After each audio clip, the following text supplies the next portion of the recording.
alleged homophobic arrests of 12 Vosloorus community members earlier this month, community members and those working against discrimination in the community gathered in Vosloorus Stadium to march to the police station to hand over their memorandum of demands. The Mail and Guardian revisited Vosloorus to find out what has happened since the charges against the 12 were dropped.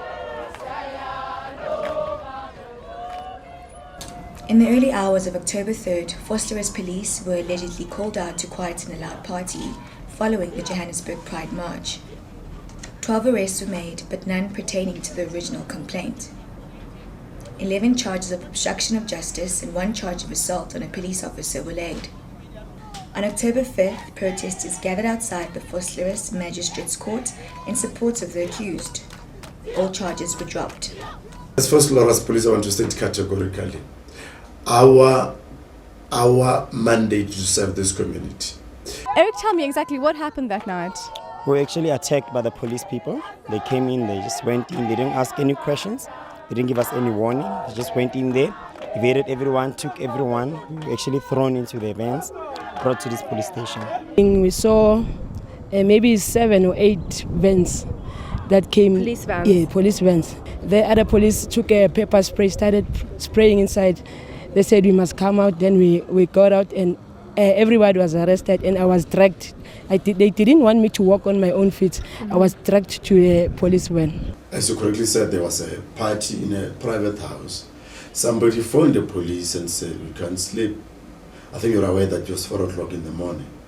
A lot of people during that time they're sleeping. So they complain that they can't sleep, the people are making noise. They are very homophobic because what they said to me, they said they started touching my private parts. They said they wanted to check whether I'm a girl or a boy. Let her open the case. That is a serious offense. If you touch some woman, private parts, sexual assault, let them open a case. I mean, what is Vosloorus police station's response to that? What is being done to address these concerns from the community? And why are people saying that Vosloorus police station is notorious for homophobic attacks? I think that is exaggeration.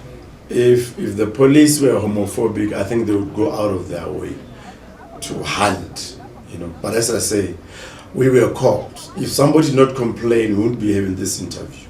Some of the same officers have been named from the first incident and the second incident. Does that cause any concern? Remember I said when the call came, we didn't talk about, we just know there's a noise. So maybe if we knew, we'd have said, okay, you don't go listen some people. So we didn't know, so they went.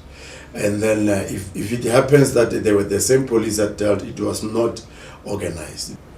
So, is the police station going to conduct an investigation on these individuals, or are we just going to say, no, they're not homophobic? Remember what I told you. The people concerned, they lodged a memorandum. We are addressing it. That includes investigation. I think we're calling on the police to be partners, not perpetrators. We're calling for an end to police brutality, an end to police homophobia. In this community, particularly lesbian and gay people are brutalized by police, but we know that this is happening throughout the country, and we know that it's not only lesbian and gay people. It's marginalized and oppressed people throughout the country that the police are brutalizing, and we're here to appeal to the police, to call on the police, but also to raise our voices to say we will mobilize for as long as this continues.